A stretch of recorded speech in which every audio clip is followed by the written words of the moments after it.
Welcome back to Sales Beast. Today, we don't have a guest, it's just Mike and I, but we're going to be working on a mini series right now as we take a hiatus from interviewing some guests to bring you guys some of our personal value and some of the things that we've done to personally have success in this industry. So, Mike, what are we talking about today? Yeah, so I think it's important to let everyone know that both of us are pretty new to the business and we've achieved quite a bit of success pretty early on. So today we're going to be talking about how I was able to generate $500,000 in commissions in my first calendar year in real estate. So we'll get into the details of how that was possible and what I did on a daily basis to hit that massive number. Amazing. So one quote that I've heard before, Mike, is, show me your calendar and I'll show you your income for the year. So I think what we really need to narrow down today is having a calendar that's set up for success. And I know you're personally like really, really good at sticking to your calendar. Why don't you walk us first? Maybe even if you want to share your screen, if you want to walk through what your calendar looks like for the day. If you're watching us on YouTube, you'll be able to see the screen. But if you're listening to us on iTunes, go watch the video. Yeah, so give me 1 second here. Yeah, so for me, I was told very early on to be a slave to my calendar. So the MREA model teaches us that realtors have 5 jobs, and if we stick to those 5 jobs, we'll achieve a huge amount of success. When I got into the business, I didn't know anything about selling real estate, and we have this awesome guy called Gary Keller that runs the largest real estate team in the world. So I thought if I listen to this guy and just do exactly what he tells me, there's a good chance I'll achieve a huge amount of success. So Gary Keller told us that in order to be successful, you need to do 5 things, do 5 things really well, and nothing else really matters. So those 5 things are lead generate, lead follow-up, script and role play, go on appointments, and negotiate contracts. And at that time, it made sense to me because I had no clients that I should place the majority of my focus on lead generation. And it's not letting me share my screen. It's saying host disabled participant screen sharing. Okay, you're good now. You should be. Okay, awesome. Yeah, so can you see it at this point? No. Are you sharing it? Yeah, should be here now. Oh, there we go. Yeah. So for lead generation, I think it varies depending on the person, what you enjoy, what you find interesting, and what tools you have access to. But for me, I was doing my lead generation through cold calling. So I would sit every morning, and you can see here it's blocked, lead generation, 9 a.m. to 1 p.m. I do it every day. I still cold call a lot. And I do it through a system called Mojo Dialer. So it's a triple line dialer, and I call certain areas where I'm interested in generating business. Then after that's completed, I do my lead follow-up. So as you lead generate over a significant period of time, you're going to add people to your database. That's just step 1. If you don't follow up with those people, you're never going to have the opportunity to transact with them. So when I'm done my lead generation, I follow up with them. My goal each and every day, so we have tasks in our CRM, it's called Follow Up Boss. I want to go to 0 on those tasks. So my commitment to myself is that I'll never carry over a task or never have an overdue task. And then following up is great, but you need to know what to say to people when you follow up with them. And the way you learn what to say to people is through scripting and role playing. So my team, we do it 3 times a week where we'll hop on a call and we'll go over different scenarios and role play what we say to clients in different situations. Once you generate the skills through scripting, you're going to begin booking appointments at a higher level, which gives you the opportunity to go meet clients. Once again, if you're well scripted, you'll have the opportunity to close those clients, which allows you to sell homes and negotiate contracts. But for anyone new out there, you really do need to be a slave to your calendar.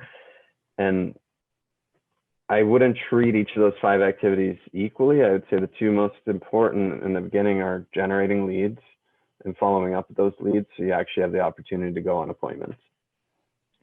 I get, Anna, and I'm sure you've heard this from people on your team also, we're always having things thrown at us. We have paperwork and administrative tasks and clients calling us. I personally don't care. So if you see my lead gen block, if a client calls me during that window, I'm not answering it. I'll answer them after 1 p.m. And agents come to me all the time and say, Mike, how do you do that? Don't your clients get angry at you? They're paying you so much money to list their house, and you're just ignoring them all morning. And my answer to that is yes. I do one thing to mitigate the risk of them getting or angry at me. I still, sometimes they do get frustrated with me, but during my listing appointments, when I first meet them, I make it clear to them that during each and every morning, I'm not going to answer their call because I'm busy generating leads on potential buyers that want to purchase their house. And ultimately, if they leave me free to do that every morning, I'm going to net them more money when we do sell the house. And with that, I find normally they're understanding. But with that being said, not every client's built the same. And I have lost clients because they thought I wasn't available for them each and every time they wanted to get in touch with me.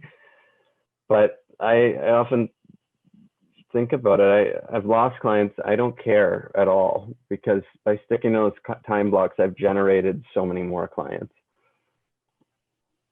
So Mike, let me ask you, like, if I'm in the mindset of I'm a new agent, I might not necessarily have in mind like being a slave to my calendar. A lot of realtors that I talk to are a slave to their clients. Mm-hmm. Now, when did that shift happen for you? Was it something from day one that you were like, hey, I need to set my calendar up for success? Or is it something that you realized after kind of having dealt with those situations where you felt like a slave to your clients that you had to implement some sort of system around this? Yeah, so I would say from day one, I had my calendar set up because that's what my team lead told me to do at the time. But in the beginning, it's very easy to stick to your calendar because you're not busy. You don't have any clients. You don't have people calling you. You haven't done any deals. You don't have any paperwork that you need to deal with. But for me, it took me about 6 months to really get busy and get to a point where I was selling 3 to 6 houses a month. And when you experience that for the first time, you don't know how to manage it. You know you need to continue generating leads, but you have all this today business that needs to be dealt with. And oftentimes we'll prioritize the today business over our future business. And that's especially true when you're new and you maybe don't have a lot of money and you really desire that paycheck.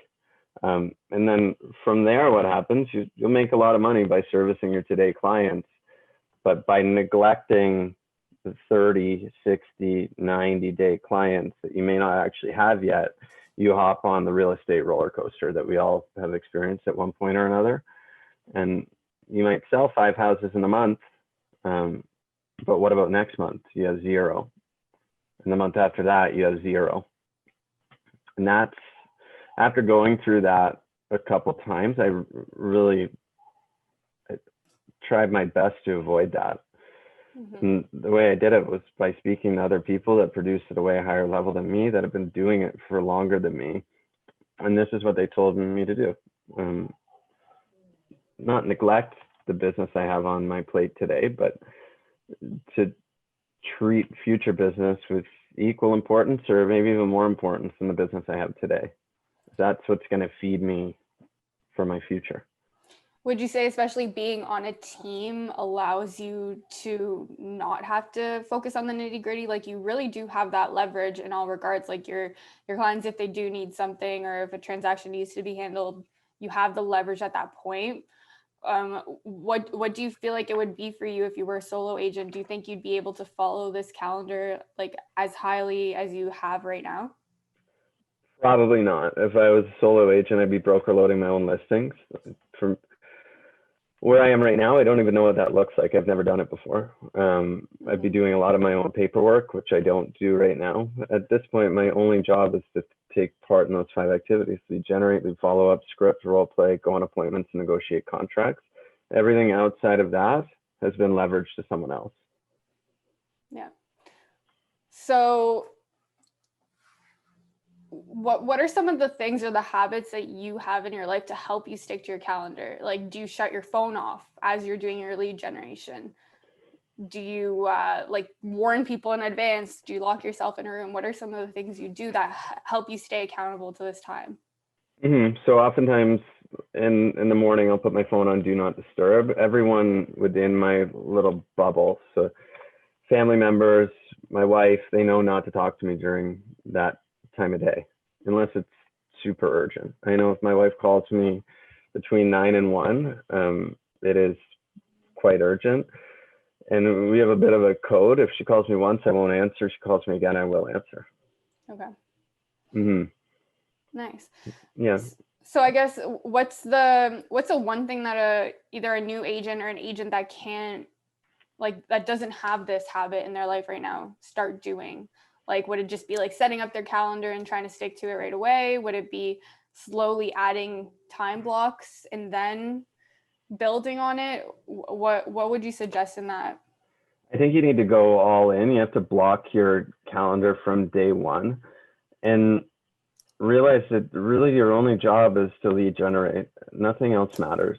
So I remember when I started in the business, you see some white space on the calendar. There's some times where, so if you take a look here, my listing appointments, I have a block every single day from 1:30 to 5 p.m. And then I'll either book my own appointments and put them in those slots. We have an awesome ISA team that will book me appointments and put them in those slots.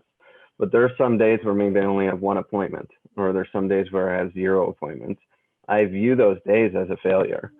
So if I'm not going on appointments in the afternoon, I'm spending that time doing more lead generation and more follow-up to ensure that when tomorrow rolls around, I don't encounter the same problem that I had today. Now, what happens if like you're on the phone with a client or an appointment or whatever, and they're like, I can only meet you between 9 and 10 tomorrow? What do you do then? Do you still do your lead gen afterwards? Do you move your calendar around? How does that look like? It's pretty rare that someone can only meet me in the morning. Oftentimes what I'll do, if they can only meet in the morning, I'll meet them in the morning on a weekend when I don't traditionally lead generate. Someone described it to me this way. So if I'm sick and I need to go to the doctor, I have to work within the confines of the doctor's schedule. I can't tell the doctor, I'm available tomorrow at 7 a.m. Take it or leave it. Sir, Mrs. Doctor, are you available to help me at that time? No, the doctor's hours are between 9 and 5, and the doctor chooses when they want to see patients, and I'm the exact same way. If a client wants to meet with me, they have to fit within my calendar and not the other way around. And if that particular client can only meet me at 9 a.m. when I'm not available and they're not willing to be flexible with my calendar, maybe they're not the client for me, because it seems to me as though their level of motivation might not be that high. Mm-hmm. Okay, I think that this honestly brings so much value. Like for myself, if you saw my calendar, you'd puke, because it is time blocked from the time I wake up to the time I go to bed and even sleep, right? And you're the same way. And I think that's probably why, well, not probably, I think that's why we have had the success that we've had. We know how to stick to time blocks and maximize the use of our time. And instead of making it a time management thing, it's more of a priority management and sticking to what our top 20% is. It's like, it's super mundane at times. It's very robotic. It's the same thing day after day after day. But that's the calendar that allowed me to generate for myself and for the team $500,000 in commissions in my first year, knowing absolutely zero about selling houses. So I will take $500,000 every day. I don't care how bored I am doing it. To me, it's worth it. Yeah. And I guess to just finally wrap things up here, the key message is really just consistency. Having consistency day after day, week after week, month after month will produce results. And that's what mastery is, right? Mastery of whatever it is you want to do in life is consistent execution. So Mike, thank you so much for showing us your calendar. Is there anything that you want to end off on for this session? No, I don't think so. If anyone wants to explore this further or sit down with me so we can set your calendar up for success, I'd be more than happy to do that. Awesome. So get time blocking and let's watch your money rise. Every day I'm hustling.